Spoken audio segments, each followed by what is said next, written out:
Hi, it's Maggie the Irish Gypsy here to bring you your general reading for the first part of November. So we're looking at November 1st to the 15th. This is for the fire sign of Aries, our lovely rambunctious rams. Remember to check your rising sign, moon sign, Venus. It's also for cross-watchers, people who are cross-watching for Aries. Check your other sign videos if you know them and if you can, because they can often bring a bit more to the picture, more clarity, more resonation for you as well. Because these are general readings, and sometimes they're going to resonate for you and sometimes they're not. There's many people watching this, so while the fundamental energy remains the same, the details and specifics always vary, of course. So welcome to everyone here. Thanks for joining us here today. Welcome back to followers. Thank you for all your comments and feedback. Welcome to newcomers. I'm not sure if my background has changed since the last videos or not. I'd have to look at them or not. I've been spending so much time traveling lately.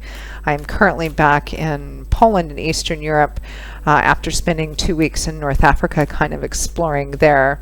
And I'll be here for another couple of weeks before finally returning back to the States for a while. And the one drawback to traveling a lot is that I never really know what my background or lighting is going to be, so I kind of have to work with what I have. So today it's a bare wall and my funny face, so I hope you can bear with it all. I am using the Gilded Tarot by artist Thru, whom I adore, one of my favorite decks, particularly for general readings. For those of you who are interested in a personal reading with me, live or recorded, you can get more information by clicking on the description link below. You can email me at maggie1mcguire@gmail.com. That information is also in the description link below. I offer a wide variety of readings in all main areas of life. And I do readings full-time, 5-6 days a week, sometimes 7. So I'm pretty diligent at working with everyone's schedules to get you readings out in as timely a fashion as always. So if you're interested, send me an email and I would be delighted to set up a reading for you. All right, let's move right into this reading. Aries, let's see what the first half of November has in store for you.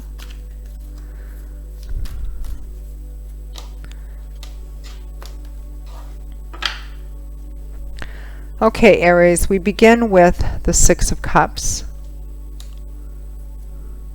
followed by the Hermit. We have the Seven of Cups, followed by the Eight of Cups. From the bottom of the deck, you have two things. The overall focus energy is the Five of Swords first, and the Tower.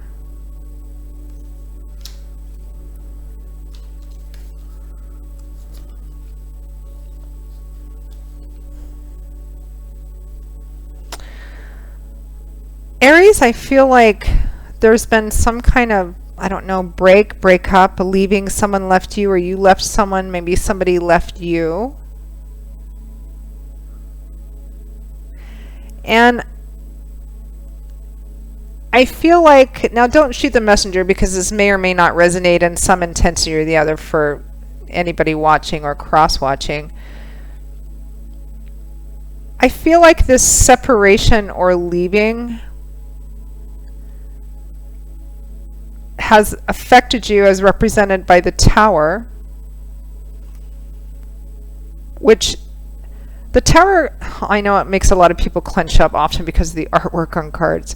The Tower represents an unexpected thing that comes in and happens and shakes us right down to the core. It can be something which is an external event that happens, and sometimes it's something that just, you know, shakes up our fundamental belief system about something. And I feel like this I don't know, this loss or this leaving or separation or walking away or whatever, I think for many of you it's a relationship. The nature of that relationship may vary. Love and romance for some of you, or others could be within family or friends. There's been something about it which is breaking something down, the relationship as you knew it. I think either this break will be permanent or it can't exist the way that it has been existing. And with it crowned by the Five of Swords, this can represent a hard-won victory, but it can also represent needing to win at all cost, even if the cost is that of a relationship as represented by the person or people on the ground behind you. And it doesn't feel like a victory. It's kind of like I'm winning because I'm holding to a belief system or an ideology that I refuse to let go of, even though it's going to cost me something or someone that I love, which is interesting. It's kind of like, I'm going to use an example because it's what came up in my head, which probably means this may resonate for some of you. In a relationship, whether it's romantic or otherwise, there's been some major bone of contention, some major point that you guys have disagreed on. And because you refuse to move from this, you refuse to consider something else, you refuse to move forward in a way or compromise or negotiate.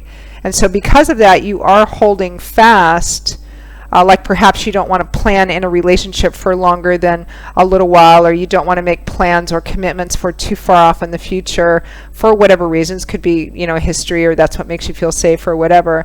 And you're holding fast to that perhaps when the other person wants more. And so technically you end up winning, because you say, I don't want to change, I don't want to be changed. So you stand firm on whatever this basic ideology is, but in the end it ends up costing the relationship because you've given no room for compromise or negotiation or exploring anything different. So it's technically a victory in that you haven't given anything up, but at the same time it could end up costing you because, this is one of those cards, as I think pretty much all of them are, it can mean different things. But the Five of Swords, often the accompanying question I feel with this card is something worth it? Is winning worth it? Is getting the last word worth it? Is sticking to this one thing worth it? Is the reasons why you chose it in the first place still valid today, or are you holding by something that is the reasons for which aren't even applicable? For example, in a relationship, if you're refusing to make any further commitments with somebody, even though you love and care about them, based on maybe negative relationships in the past, is that really still serving you today? So you're standing firm on what you believe in or stand for, but is it really valid anymore? Is winning at all costs? You may end up being alone. So, and it looks like you are for a time. Whatever it is that you're standing firm on, or that you're refusing not to back down on, it's actually causing some kind of major break, some kind of major loss in your life. I feel like somebody you've been with, whether romantic or otherwise, has walked away. And you're kind of spending, at least the first part of November, kind of reminiscing, being by yourself, reminiscing, thinking about things, maybe actually even trying to gain some wisdom and insight from that, looking back over the relationship, looking back at over the history of the relationship or the situation, perhaps even spending some time connecting with family, reminiscing, maybe looking at old pictures. The Hermit, one of the positive aspects of the Hermit that I like is that it's about spending more time to yourself, but also in contemplation of a situation. Because I feel like Aries, again, don't shoot the messenger, but I feel like even though you've let this person go, or you've walked away from this person, or maybe it's been a mutual sort of thing, I feel like it's shaken you or rocked you, even devastated you. Of course, it's going to vary in intensity in a general reading, more than you're willing to admit. Like on the surface, you're like, yes, I can't do that because this is what I've always believed, and this is what I'm going to hold on to, and this is what you're standing firm on. But I think you're actually, during this period, kind of contemplating and thinking over it, maybe reminiscing and feeling some sadness, but actually searching for something as well. I feel like you're having a hard time actually seeing the real reason for this person walking away, or you walking away, or there being this mutual break, with the Seven of Cups and the Eight of Cups. The Seven of Cups, it implies looking at the promise and potential of something in too unrealistic a way. It can also represent, building castles in the sky, being unrealistically optimistic about something. I mean, we all need to dream, and we all need to look at the promise and potential of things. But this can sometimes mean fantasizing about that and pouring energy into what possibly could be. But in reality, you're not actually doing anything in reality to actually manifest this physically. All dreaming and no action, and also a lack of being practical or level-headed about it. And the clarifying card for that is the Eight of Cups, which is somebody walking away to find their happiness and fulfillment elsewhere.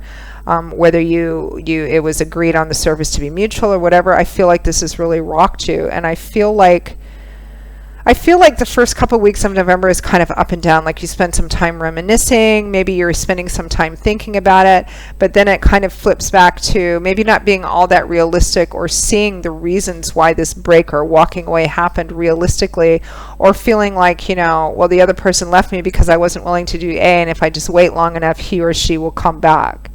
And I don't think that's very realistic here. So I feel like there's a real struggle, Aries, over the first half of November in seeing what the truth of a situation is, and coming to a deeper and more clear understanding and awareness of why it occurred. I feel like if that happens,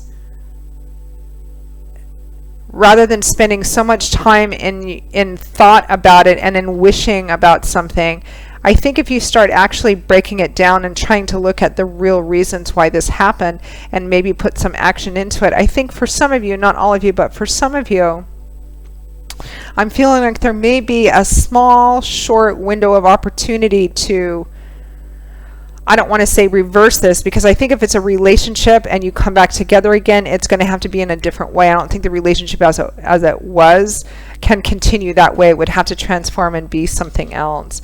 Let me pull some additional cards, because I just have this feeling that something isn't quite done. I also feel like you still have a connection with this person. Maybe you live in the same vicinity with each other, or maybe you actually still live together, but now you're trying to figure out, well, what do we do if this isn't going to work out?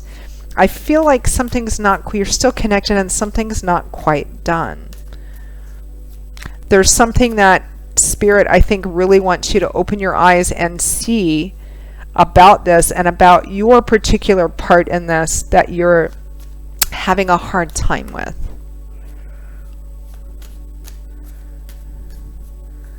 You just kind of maybe spend too much time kind of daydreaming and thinking about how sad it all is, but not really about what part you had to play, or an understanding of actually how it played out and how it could possibly be something different if you just kind of got up off the couch and did something. Don't shoot me. Okay, let's see. Yeah, I feel like Spirit wants to say something else. Wheel of Fortune, divine timing and orchestration, Ace of Swords. Here's your epiphany, the light bulb going off, and a decision that has to be made that will likely be significant and affect the lives of you and this other person. Probably a love and romance situation for many of you. So I feel like Spirit is going to be lifting the veil. This is a little similar to Leo, but on the other side. It's like Leo is all about leaving somebody, and it's almost like you're the one that's being left. But of course you can reverse those situations too. In a general reading, it's always it can be either way. But I feel like God, Spirit, angels, and guides are coming in, and here's the Ace of Swords. This is the sword of truth, basically. Sword is air energy, mental acumen, seeing things clearly. The Ace of Swords comes in, and it cuts away all this extraneous fantasy, illusion, all of that sort of, and exposes something for being exactly what it is. It's the epiphany, the awakening, the light bulb going off over your head, which presents you with an opportunity to create a more healthy reality. Now, you can always choose not to. You can always choose to go back into this, this in the past, and it could have been so, but it wasn't, and it's just sad, and I guess I'll just go on, and, or you can actually take a look at, okay, well, it was this way and it played out this way, and this is a part I had to play in it, and maybe, just maybe, if I decide to make some changes and go back, maybe we can make this into something different. It's gonna. I think there's a possibility for that for some of you, actually, but I think you're having a hard time coming to that realization on your own, and I think God, Spirit, angels, and guides are going to be helping you see that, I believe, probably within the month of November or December. That's what I'm getting.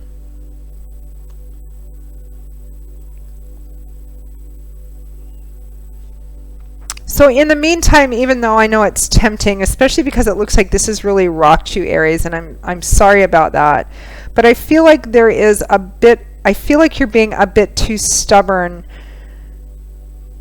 It's like you're holding firm and fast to something which may have been valid when you first adopted it, but I don't think it's serving you very well anymore. In fact, I think that it's going to end up costing you. And I also feel like somewhere in you that is resonating, but there's just some pride or some stubbornness. And behind that, I think a lot of fear about being hurt again, whether it's by this person or just experiences you've had in the past. Just be careful not to get too much into this dreamy, illusionary, reminiscing kind of energy, because it's going to keep you stuck in that. And in the meantime, time is going to pass, and this window of opportunity with this other person, if you want it, is going to pass as well.